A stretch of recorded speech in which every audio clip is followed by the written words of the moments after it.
Well, hello again. I'm back for another video, and I first want to show off these little items here. I got this one yesterday.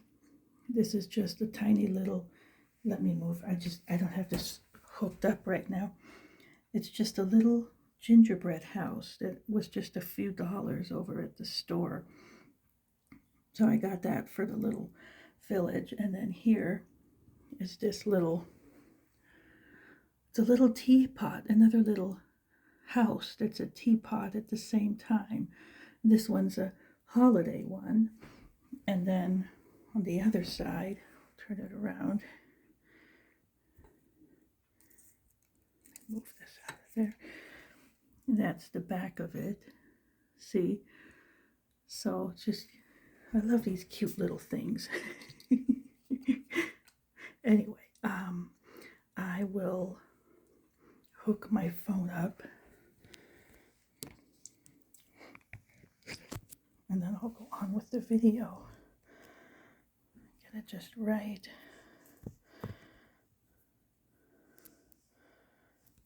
And I'll make this smaller. There. Okay. See? There are 2 cups. All right. Good. Now, I'll pour it in a minute. It's still brewing.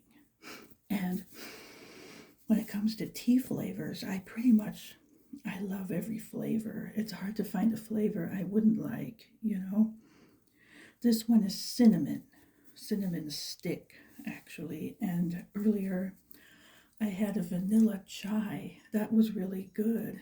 And these flavors go really good with creamer. So it's sort of like a good coffee substitute. There are times when I drink coffee and there are times when I don't. So it's better, for your health not to have a lot of caffeine. So, and I don't have a lot, but sometimes I don't want any. So I actually will have a decaf, a black tea, like a chai, and then put creamer in. And it's a really good substitute for coffee if you are in a situation like that, but it's just good anyway. So anyway, I do all kinds of things that way. With beverages, I like these kinds of hot chocolate and different things like that. And when it comes to candles, I enjoy any scent pretty much, but I like seasonal things. So, like at this time, I'll get those, like the one I had out yesterday. It was called Cinnamon Wreath. So, it just smelled more like cinnamon and some other things mixed in. So that was that one. And then I got another one. It has cinnamon, apple, and some other scents in there. And then I have one, a blue one, and it says Starlit Night. And it just smells like a fresh evening. So there's that. I like the pine ones too at this time of year. So it depends on what I find, but I enjoy all of them. But I love scented candles. Oh boy, just anything atmosphere, cozy ambiance, any of that that gives that lovely little atmosphere. I just love that. So I'll be bringing those in, different things like that for the videos. And I have all my little Christmas items ready that I'll put out too, but I'll wait a little longer, of course, for that. So anyway, and thank you for the questions. Those were great questions. I'm so glad you enjoyed these videos, and that you're asking things. I love that. It's like a real conversation. We're actually talking, even though we're on opposite sides of the planet. I think this is so wonderful. So, so I'm going to answer all these questions first, and then I'll get into the history of all these other things. Now, when it comes to teaching, I actually was a actual real classroom teacher. It's a long story, but anyway, taught math, and then there was a time I taught other things, just the way it was, but my degree is in math, so I have an official math teaching degree, and it's a separate, like, you have a degree in the topic, and then you get a credential for teaching it.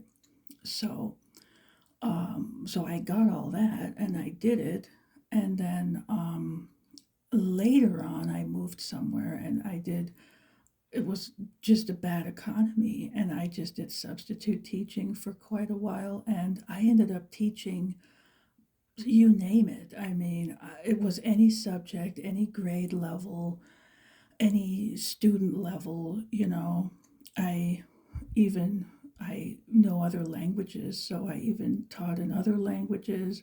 I taught, it was anything from preschool through high school, and yeah, it was a varied experience. So it was interesting in a lot of ways. And, all you need is the lesson plan. If it's not your subject, then they leave a lesson plan and you just follow that. But I mean, you have to know something, of course. Well, anyway, so it was quite an experience. But yeah, I ran into a bad economy just at that time when, you know, so it wasn't easy to find a teaching job. And I did that for a while, but it's pretty rough over here if you ever, know anything about what goes on here. But I don't think it's a lot better anywhere these days. So, um, there's so many stories. Oh boy, I don't even want to get started on that. But it's just a tough time for that profession anywhere now. And anyway, so enough about that. But yeah, I love teaching though. I enjoy that. Yeah, I know my subject matter. Yeah, I knew it inside and out. It's been a while, but I had straight A's all the way through college and university, got all kinds of honors, along the way. I just kept grabbing them and putting them in the bag. So, yeah, so I knew what I was doing, but um, I don't know. It's a tough time right now. So anyway, I mean, if you know anything about it, this is how it is now. But I see videos about this too, where they talk about all the problems and everything. So anyway, but I will, you can, even if whatever, you can still, like, I consider myself retired, and there is a amount of a pension, so that's another thing. But it's more depending on how much you do, and you have to, there are all kinds of requirements in this. So anyway, I don't want to get on a tangent here, but there are different incomes from different places. So yeah, anyway, but enough about that. So I'm glad I did what I did, but I wouldn't want to do it again. I think that said enough, right? Okay, but I love, that's why I do this channel this way. I love to explain and, just teach things and help people understand and just really stretch out an item, so it's something easy to understand. um, so yeah, thank you for the questions. And then when it comes to origins, that's another one. And it's interesting. I know you said, that particular person who asked, is from England. And so that's, and then exactly where, so that was interesting to know that. So thank you for sharing that. And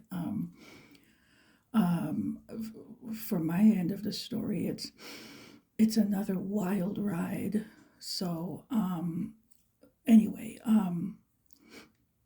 I have all kinds of mixes in me, but they're all European.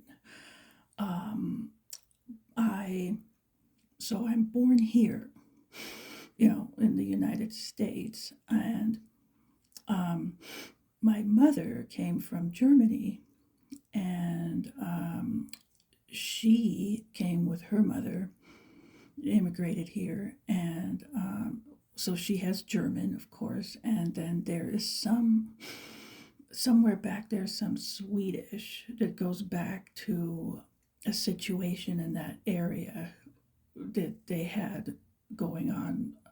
This was way back. So there were some people that came from there. And then there's Italian in there too.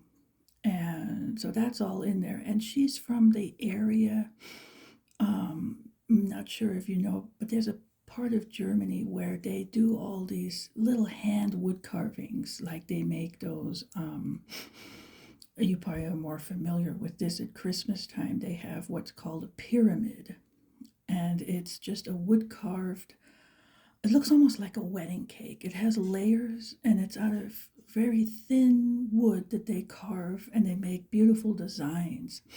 And they put little candle holders on each level, and then there's a fan on top, and then the flames will cause that to spin, and then different, I think even different sections will spin depending, but it's really an interesting work of engineering that they, just for a Christmas decoration way back, they would make these, and they make other things out of wood, just all kinds of carvings. So that area is famous for that kind of thing, all the little towns around there.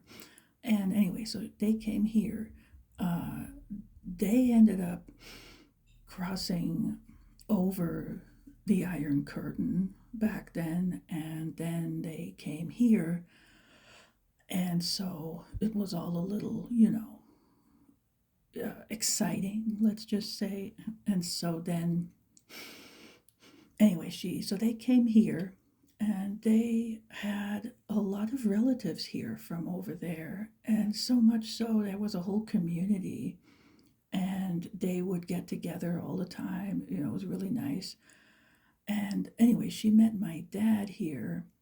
He was from here, but he had a lot of Scandinavian in him, mostly. So he had, okay, Norwegian, Danish, there was some Dutch, there was some Scottish, and there was some English. So all of that was there. And so anyway, that Scandinavian part definitely took over in me. That's how I've always looked, So that's my background that way. And then, oh, and living here, you just run into a lot of people from all over, and cultures. And I've met people from all over the world. And, I've had friends from all over the place, different parts of Europe, different parts of Latin America, different parts of the world all over. And I don't know, it's just I tend to get along with people pretty easy, we make friends really quick. And it often happens with people from somewhere else. I've noticed that's a pattern. So, and I learned different languages along the way.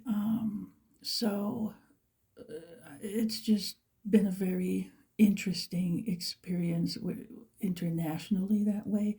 I've traveled to all kinds of places too, where, different languages are spoken. So there's a lot of rich experience with this. So I've had friends from all over, like I said.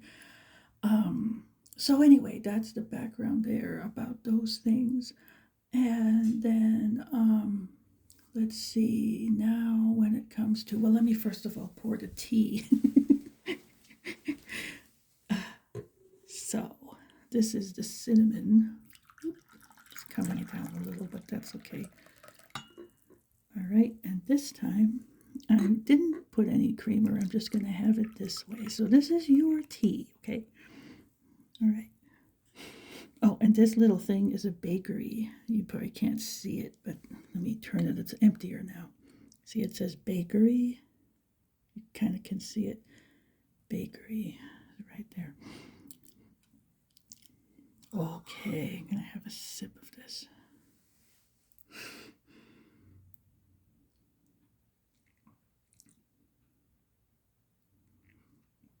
Yes, this is a good holiday flavor.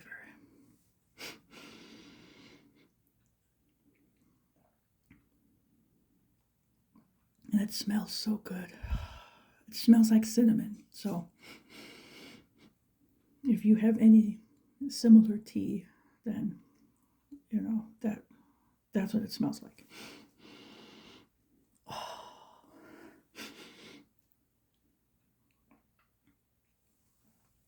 Okay, now I made notes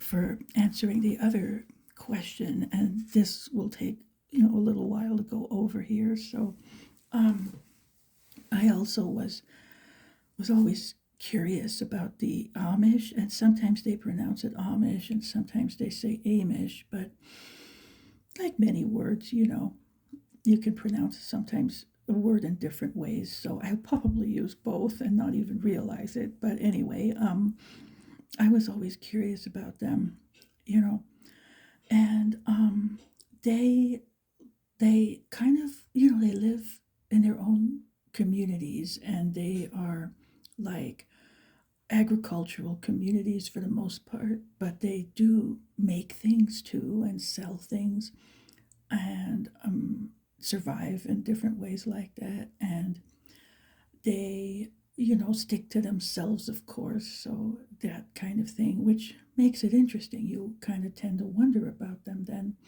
And so I had looked into that. I just enjoy looking into these things.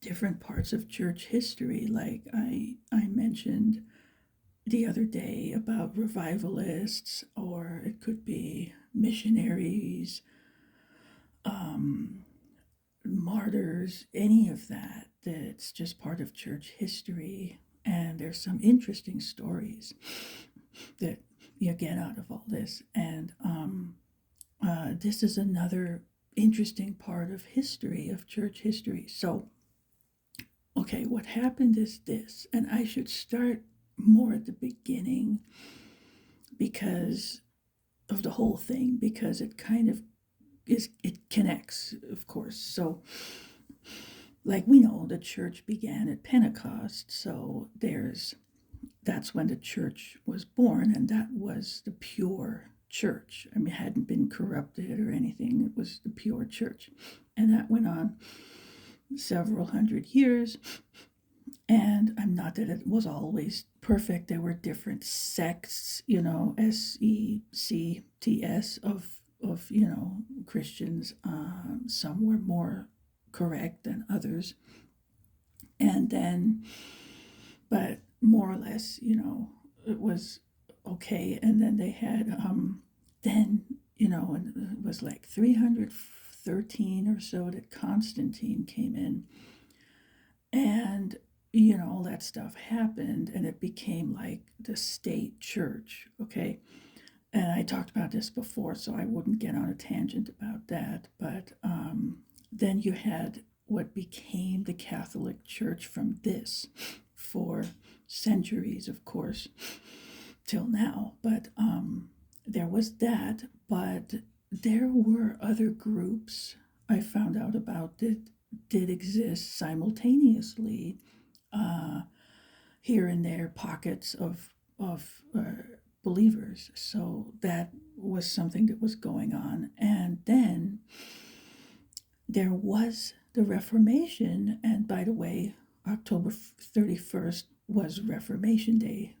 That's when all that happened, and so that's something Protestants would celebrate, but it usually gets swept under the rug. So anyway, the Reformation came up, And then I heard there were groups that existed before, like I said, other groups that were there along the way, and they were there before the Reformation, and they were more like Protestant type of groups.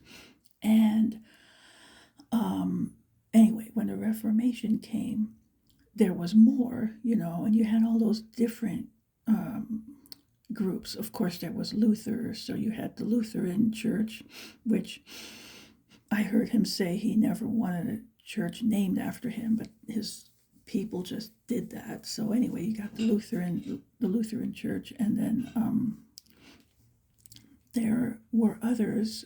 You had the whole Calvin thing over in Switzerland, and then there were many reformers, and then well, I'll come back to this, but I just want to mention there was also famous, mainline Protestant denominations. You also have, of course, the Methodist Church, which, from what I know, that was a revivalist in England, that guy named John Wesley, and that whole thing started there. And that was another one that, has the same experience in common. So there was him, and then there, I don't know what else there was, but they eventually, what happens is, and this happens all the time. I mean, you can have a perfectly good denomination, and over time, things get kind of,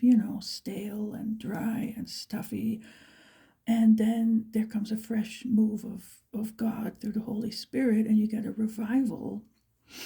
And then other denominations will spring out of that. Now, what I heard was the Nazarene denomination came out of the Methodists, and then there's a separate church called the Wesleyan Church, which obviously is named after the same man, but it came out of the Methodist Church. And it's just like a repeating cycle of revivals, and then you get a fresh move, a revival, and then a new denomination will be kind of, well, I'll just say spring out of that, and it'll be good for a while, and the same cycle will repeat, and that's kind of how it's gone with church history when it comes to denominations. And a lot of people, let's just say certain people will complain about, oh, there's like thousands of denominations, and okay, but there's only one gospel truth, and if you are truly saved, you are part of that one true church, which is Christ's church, that started at Pentecost and includes born again believers, all of us. So that's the true church. And it doesn't matter if there are other names along the way, if it's really one in spirit. You believe the same things, more or less, basically the same. There are all kinds of, you can have, like, there's one denomination called Open Bible.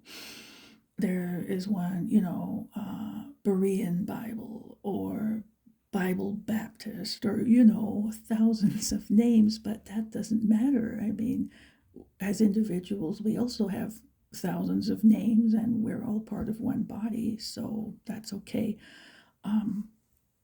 But as long as it's, the true Bible belief, right? That's it. That's all that matters. Oh, and back then they also had that split with the Catholics and the Orthodox Church, which, if I remember right, this was around the year 1000, but I could be wrong. I forgot. I looked this up quite some time ago. I don't remember the details, but this was about, they didn't agree about something with the Pope. So they split, and I guess the Orthodox don't go under the Pope. Like, that's their main thing, and the Catholics do. So that's the difference there. Otherwise, they're very similar. Well, okay, so that's it. And then, now what happened during the Reformation, this is bringing me to the Amish here. Need some more tea.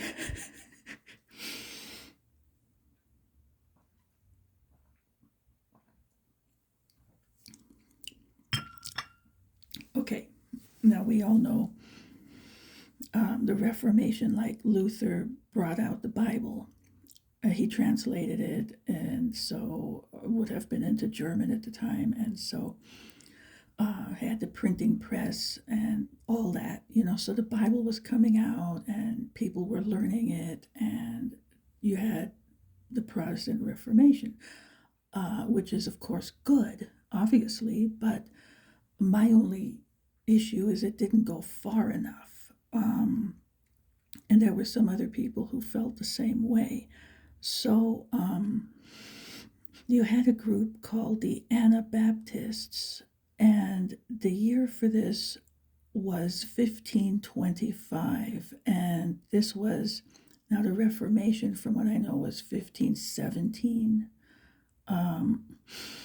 That was the year that, Luther nailed up that 95 thesis thing and all that. So this was a little bit later. The Anabaptists came along, and I know there were other groups before, and somebody somewhere said that they were there before this. So again, there are so many details. We would have to research all these little loose ends and see.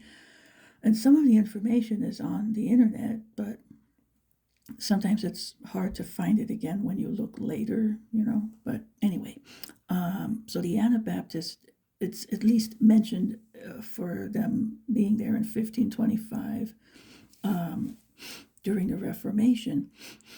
Now, they also went further, like they believed correctly in adult baptism, what today is called believer's baptism. You have to believe in order to be baptized and water baptized. And that's in Acts chapter 8, verse 37, that you must believe with all your heart in order to be water baptized. Well, of course, it's impossible for a baby, so they have adult baptism for obvious logical reasons. And it's interesting that modern Bibles are trying to slip that verse into the footnotes, in particular the ESV, which is one a lot of Calvinists like to use. So watch out with that, okay? They will try to slip that out, and there's a reason for it. Then it'll be in the footnotes, right? And then who knows where it goes from there. But anyway, adult baptism is the only one, water baptism, that makes sense. So they knew that, and they practiced adult baptism. And in this, they went further than the regular Reformation. Because if you notice these other denominations like Lutheran churches and so on, they would still practice infant baptism. Which isn't even a baptism, okay? A baptism, water baptism, is full immersion under the water. That's what it always has been. So, anyway, so they, that was a difference there, okay? They honored the real full baptism. And then another difference they had was Anabaptists, okay? They believed in the separation of church and state because the state was having too much control over the church. And I guess the rest of the reformers didn't have a problem with that. So there are people who have even said some of this was actually controlled opposition. And if you study the history of the Jesuits, okay, that it would be, I don't want to talk too much about it here, but you'd have to look this up. Look up Jesuits, and the Counter-Reformation really is what they did. But some of this could have already been, so I don't know. I can't say, I'm sure a lot of it was legitimate, authentic, but there may have been some that infiltrated and, didn't want it to go as far as it could go. So it's just a thought. But anyway, so the Anabaptists were, of course, like, for separation of church and state, and they made their own separate church because they wanted the freedom to worship the way they, their conscience dictated, the biblical way and all that. As a result of that, believe it or not, the Anabaptists were persecuted by even the Protestant reformers, like that guy named Zwingli. I've read about this. There was a dispute, and even those in the Protestant Reformation, as well as Catholics, had persecuted the Anabaptists for refusing to conform to their ways, So that was when I first learned that was a mind blower. Like, wow, even they, so what does that tell you, right? Why would they do that? I mean, they had no concept to begin with of religious freedom, but to do that, how can you be filled with the Holy Spirit and persecute? And they were even martyred, some of them, to martyr someone for their religious belief. I mean, seriously, right? That's just wild. But that's what happened. So they ended up, what happened was there was a split as well. So part of the Anabaptists went into what's called the Amish, and this said it was in the late 17th century that this happened. And this was in Switzerland, by the way. All this was in Switzerland, that history where they began. And then the other part went into the Mennonites, but there are many groups even today, so it's hard to, okay, this is Amish, this is that, this is this, The Anabaptists, from what I heard, were later renamed Baptists. Anabaptist means rebaptized because they would baptize them as adults again, the correct way, That's where that came from. And then it was shortened later to just Baptists. So, apparently the Baptist church was a good thing for a while, but now that's another story. And today, we're living in the day of apostasy. All of these have fallen into apostasy anyway. It's just impossible to find a truly biblical church. I mean, even if you went to a church building looking for that, good luck, Anyway, but that's what happened here. So now the Amish, that group here, let's see, it was led by a man named Jacob Ammann. It's spelled Ammann, where you got the word Amish, like after him. So anyway, so the Swiss Anabaptists split, and it was still called that, but it was also called Amish. And then they had the Mennonites, and the Amish group, they were stricter somehow. And I read this before too, that they went to live in a separate area where they would just be farmers and survive on the land, and the state would leave them alone. But they had ordered them not to evangelize. And they kind of agreed to those terms, which is wrong because, the Great Commission, we're supposed to obey Jesus and evangelize. So, I don't know if they just wanted to be left alone and agreed, or if they just agreed and didn't really obey that I don't know. But they formed separate communities out in rural areas, and that's where that all came, with the separate thing. So just, you leave us alone, we'll leave you alone. And they just had their community and stuck to their families, and that was it.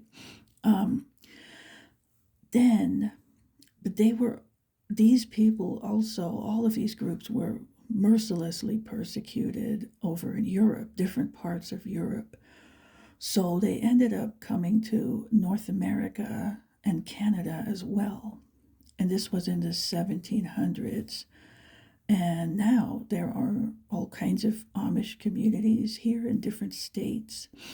they settled in Pennsylvania more and spread out from there.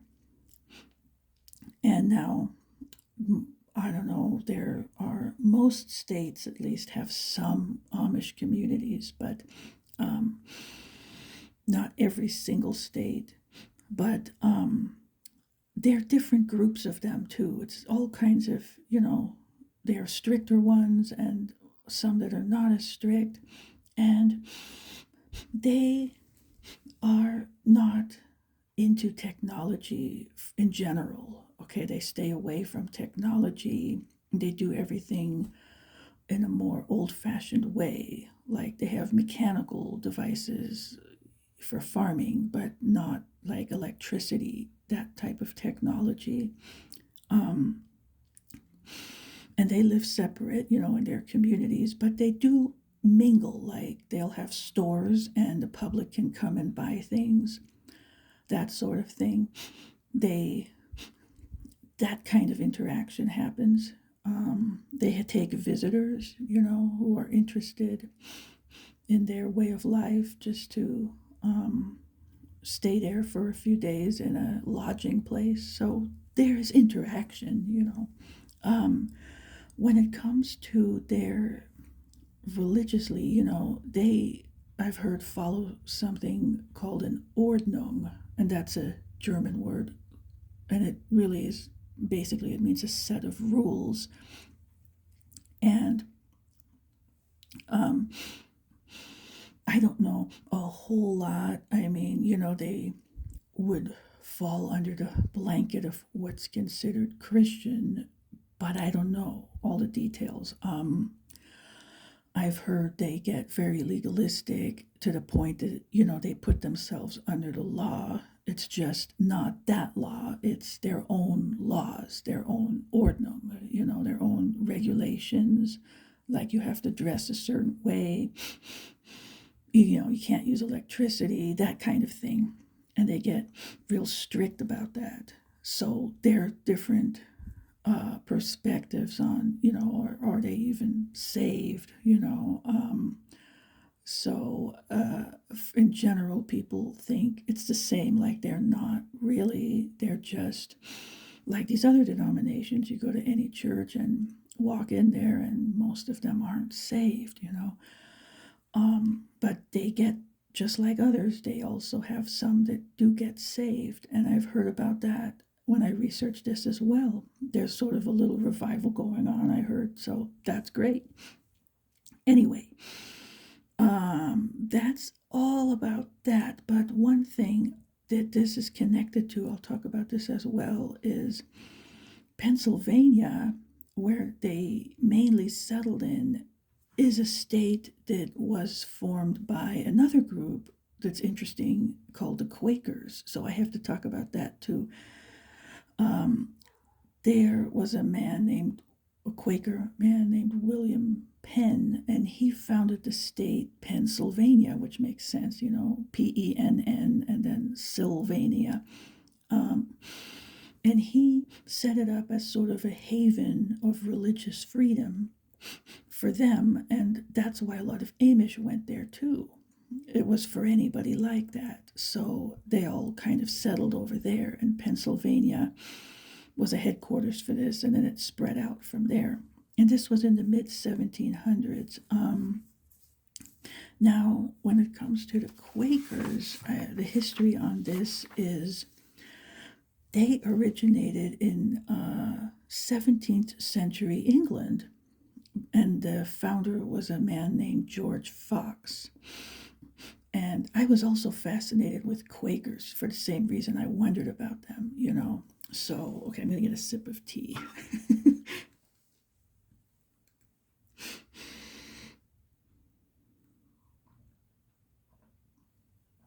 Oh, and they are also known as sometimes the group of friends, like the word friend, friends. So they call themselves that as well. Now, what happened was that man George Fox. See, this gets interesting because he also believed in it's at a direct inner spiritual experience with God. So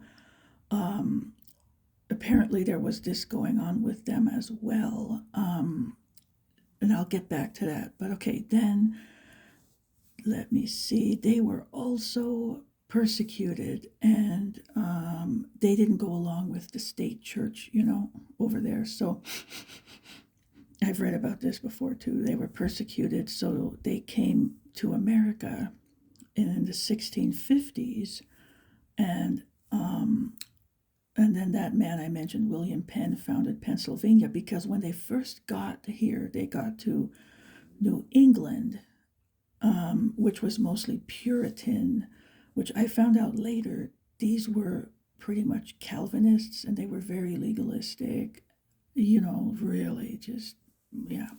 Anyway, so the Quakers were not welcomed by them, and I don't know if there was even persecution. It sounds like there was. So that's why he fled and went inland and founded Pennsylvania as a safe haven for religious freedom. So that's the deal with that. And there's so many groups, like, you had the Pilgrims, you had these Puritans, you had something called the Brethren, and then there was a Plymouth Brethren, and all these groups. And again, I didn't research all of this either, but they came during that time for religious freedom. And, some groups were more correct than others. But anyway, here we are. So, yeah. Okay. And so now back to this. Okay, I'll mention that part last, but some more things about the history. They were into non-resistance, and so are the Amish, by the way. More pacifism, like not fighting in wars, not getting involved in the military and violence and in general and that kind of thing, which I do agree with that. I mean, there are practical times you have to defend your family if you're being attacked or something, but I avoid getting involved. I mean, I'm a woman, but even as a man, I would have done that, avoided to get involved at all, like at all cost. If there was a draft, I would have ended up being a medic or something, love your enemies. So anyway, I couldn't hurt anybody from anywhere. Like, that's me. But okay, so anyway, I agree with that, and then they did a lot to abolish slavery here. There was a large movement to abolish slavery, which is another great thing from the Christian faith, to get rid of that, do away with that. And there was, they had this thing called the Underground Railroad, where they helped slaves escape to freedom from the South into the North. And it had something to do with farms, and it was a secret pathway where they used patterns of quilts. They would hang it outside like on a barn, and people would see where they would go next because they were given this pattern before they left. So it's kind of interesting, like a puzzle that would have to be researched to find out more. You could probably read books on this, but anyway, they were highly involved in that movement of abolishing slavery and other things like that. There was a fellow, the guy who wrote that song, Amazing Grace. He actually, he was supposed to be a Christian, and he was still involved in the slave trade for quite some time. And then he finally saw the light, like, this is wrong. And anyway, he ended up writing that song. So there's so many things in that history too. He's not connected to this as far as I know, but anyway, maybe he heard about this and it kind of dawned on him, yeah, that they're actually right. Well, anyway, so they were into, like, that kind of social equality, which is great, that kind of thing. And they fought for women to have the right to vote here and things like that. So there were many good things, but also one thing I was going to say is they had this misconception that everybody had God's presence in them, something like that, which is not true, of course. I mean, there's the great divide between the saved and the unsaved. If everybody already had that, they wouldn't need to get saved, but obviously they do need to get saved because they don't have that. So apparently maybe he had this experience and thought, oh, this everybody, I don't know, but like, nope. So I'm thinking he had a legitimate experience, but he just got confused about this and thought that, you know everybody has that in them, but they don't. So I mean, it works like this. I mean, we're fallen. We have the sin nature when we're born. We don't have God's presence in us, and that's why we need to get saved. And until then, we don't have that. And when we get saved, we're reconciled to God and fellowship with God through his work on the cross. That's what makes the peace and the fellowship and the reconciliation possible. And it's not until then that we get the Holy Spirit. And it says indwelling. We have him living in us. And he is, God as well. So that's where this whole thing, God's presence, comes from. But it's not ours inherently, of course, until we get saved. And then he comes and dwells inside of us, the Holy Spirit, in our hearts and souls, So that's when it takes place. That's when it works, and that's how it works. So we would have it, but the unsaved don't have that. So obviously, but that's how it is. But he, I guess, didn't understand that fully. So anyway, they had other ideas about that kind of thing, and elevated people to a higher spiritual level than they actually had before getting saved. So that's the part that was incorrect, and that's the thing I would definitely disagree with there, of course, because that contradicts the Bible.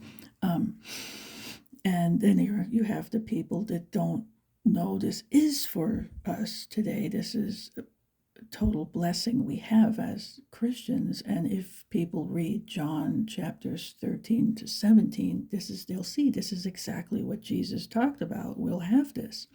So anyway, so there's that. That's the background on them as well.